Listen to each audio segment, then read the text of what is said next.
the health care of black women. And why I wanted to do a response to this video or even chime in on it is because it hits so close to home to me.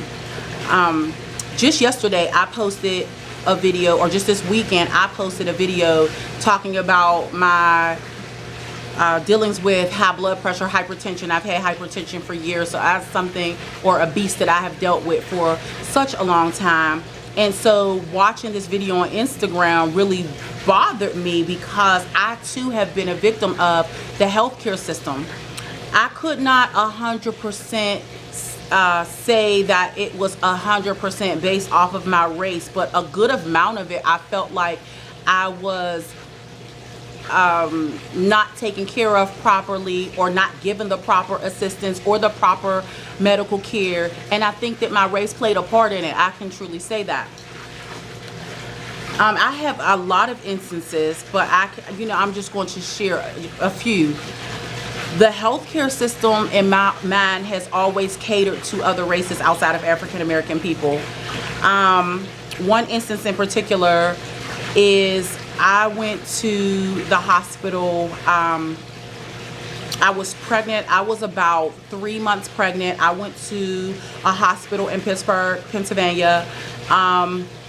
When I got to the hospital, I woke up that morning, I started bleeding, started spotting a little bit, but the spotting had turned to bleeding.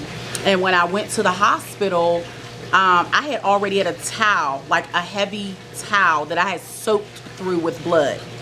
And the reason, a lot of people was like, well, why didn't you go by paramedics or ambulance or this, that, and the third? At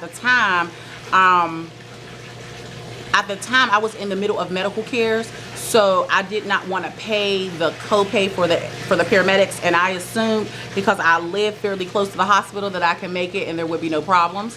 So I drove myself to the hospital. I got to that particular hospital, and I went up to the front desk to triage, and I spoke to the lady, and the way she kind of treated me off top was just rude. She was really rude. Her aura about her was like, and you're telling me because? Like, just attitude.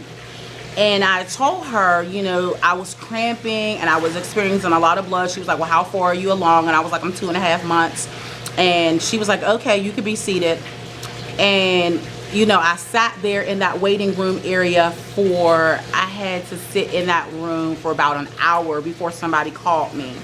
When somebody finally called me back, they did some medical testing and things of that sort. And of course I had a miscarriage, but it was also told to me that, oh, had you had been seen an hour earlier, we possibly could have saved this miscarriage just by simply giving you some hemorrhaging medication or some.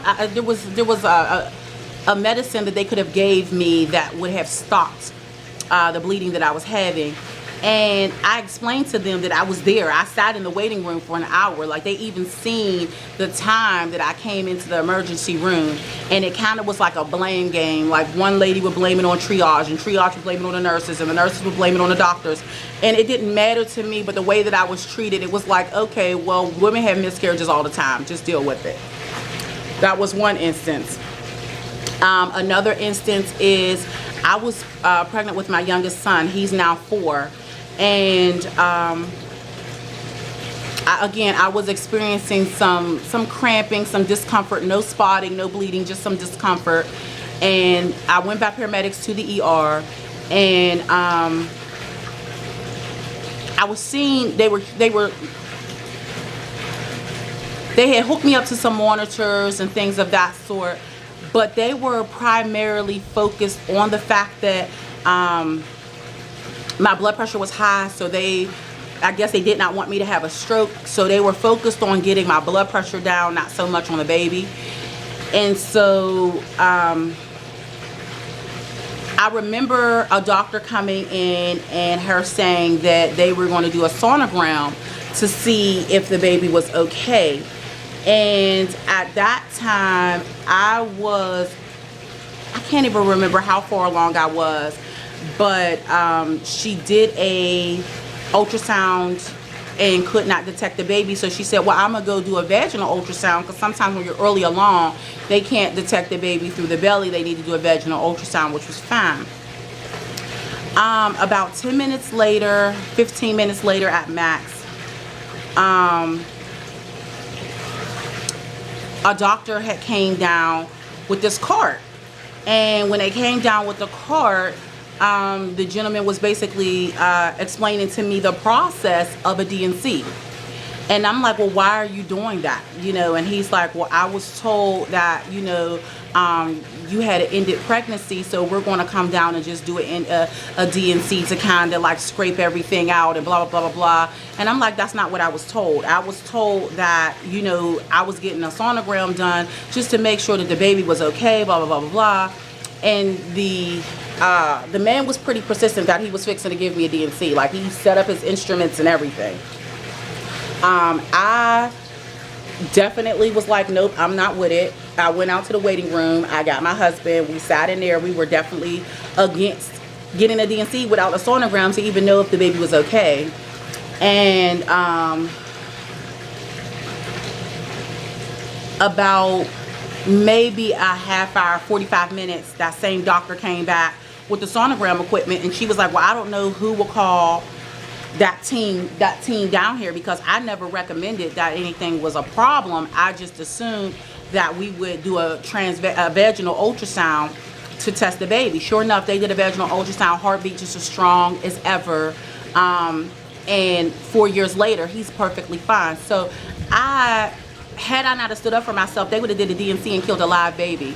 I mean, I just did not understand the thinking of that. And still, it was a blame game. Nobody wanted to take the blame for who was at fault for that decision being made. And like I said, if I wasn't so persistent that that doctor wasn't going to touch me for that DNC, he would have gave me the DNC, because again, they assume that we come in and we don't know, or that we don't want to exercise our rights, you know. And even with me having high blood pressure, I've been to a lot of doctors who they'll say, oh, well, high blood pressure is an African American disease, so, you know, we don't know why you have it, we don't know the reasons for you having it, but here, just take this medication, you'll be on it for life. You know, they treat us like we just don't know, or they treat us like we don't know any better. And it really does make me very, very angry, because I have a friend with the same issue who is a Caucasian female, and she doesn't get this treatment that I get. And again, I try to remove the mindset of racism from it, but you can't, because unfortunately I've witnessed how other people are treated in the medical system, and they're not treated nearly as bad as we are. I'm not saying that I didn't have experiences that were good experiences, but I've also had experiences that was like, I didn't deserve that experience. When I first moved down to Florida, I had the worst experience ever with medical care. I went to go see a doctor. Of course, as you can see, I'm overweight. And because I have high blood pressure and I'm overweight, there's a lot of doctors who will refuse to see you based on those two factors alone. So they kept saying, oh, well, we're going to send you to a clinic. They sent me to a clinic, and the clinic, it was horrible. My experience at that clinic was horrible. I can't even explain to you how bad my experience there was. I mean, I came home in tears to my mom and my husband, like really in tears, because I've never experienced that before. I had a doctor talk to me like crap. She called me chubby. I mean, it was just, it was crazy. It was crazy. The ghetto in me wanted to flip out, but the person in me, not the person, but the humbleness in me also screamed out, when you are in these people's care and when they are giving you medications and stuff like that, you just, you know, I'm just careful in a way I address certain things, because I was always told growing up, hospitals will give you, quote unquote, the black bottle if you're cutting up, and this, that, and the third. And I've witnessed people be strapped to the bed. I've witnessed people be given a narcotic to knock them out. I've witnessed a lot of things, so I'm always trying to be careful so I'm not one of those victims. And I always take someone to the hospital with me, because I've always been scared of not having an advocate speak on my behalf if I can't speak for myself. Like I said, I have numerous instances to where I feel like I was just not treated fair. I wasn't given proper treatment. But It's all over the place. It's not just, you know, I think Yandy was speaking about, they were doing a protest in New York. It's not just New York. It's all over the world, but it's really bad over the East and West Coast of the United States, because I know a lot of people who are suffering from different illnesses, even beyond childbirth, and they're not given proper treatment. You know, we're just shunned off as non-human, really, and it's not cool. It's not cool at all. You know, I've had a good friend die because she wasn't given the proper treatment, the proper medical treatment, and she knew what was wrong with her. She kept telling people what was wrong with her, and nobody, the medical professionals really did not want to listen to her. And then they diagnosed her. They diagnosed her with stage 4 cancer, and then next thing you know, she was deceased. But she kept telling these people about the pains and stuff that she was experiencing, and her mom was like, that don't sound like cancer to me. You know what I'm saying? And they wouldn't even show her mother x-rays or anything. So her mom requested an autopsy, and the autopsy did not show signs of stage 4 cancer. It showed signs of cancer, but not stage 4 cancer. So it was just, it's crazy what we go through in the medical care system. And I'm telling you, it's more people that, like me, that are so, I'm not going to say so afraid, but that are nervous to say something on a mega platform, because again, you figure if I, you know, because I go to the hospital so frequently because of my high blood pressure, you fear retaliation or you fear something being done to you. But I definitely, like I said, I will never go to the hospital by myself if I can help it. I always take somebody that can advocate on my behalf.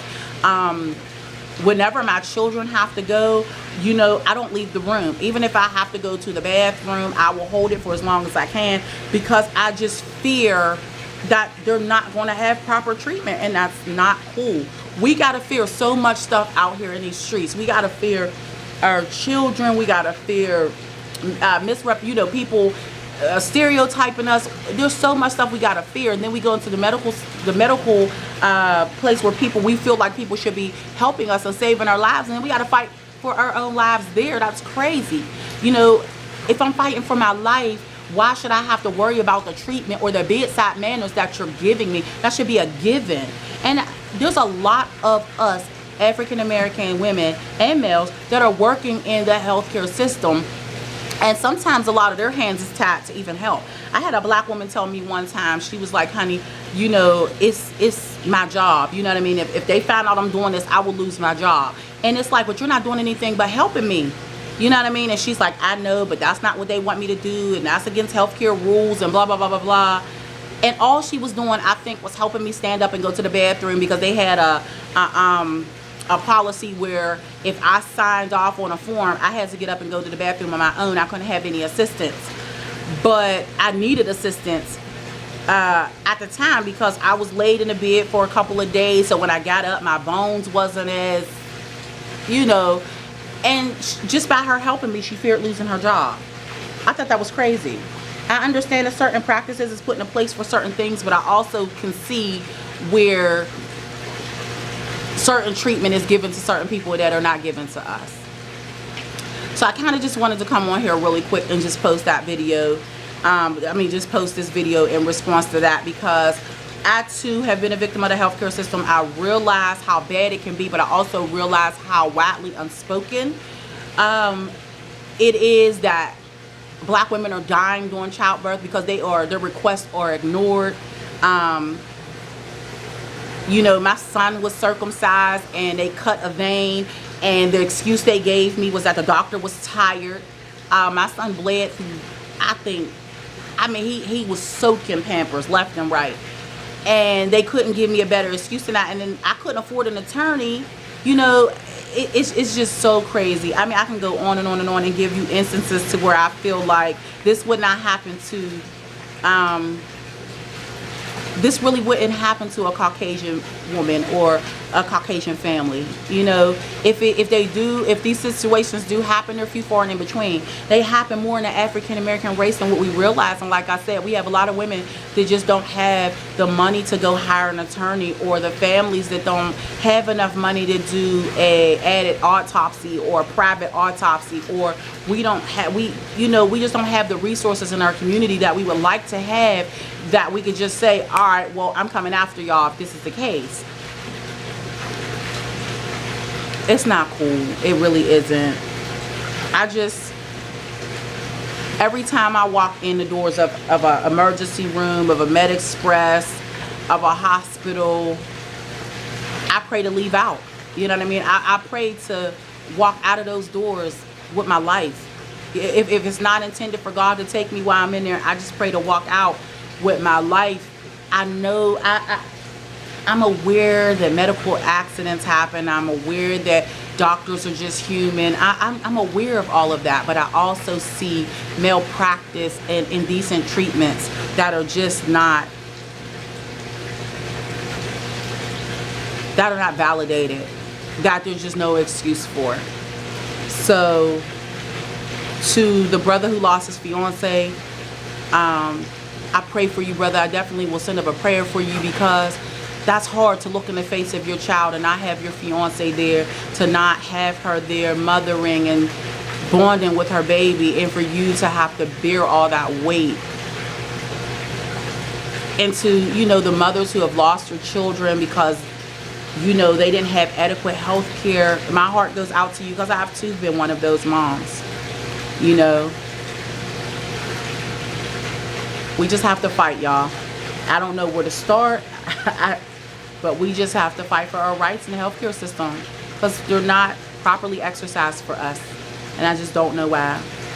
All right, you guys, please subscribe if you can. I appreciate you following our family vlog, and until next time, peace.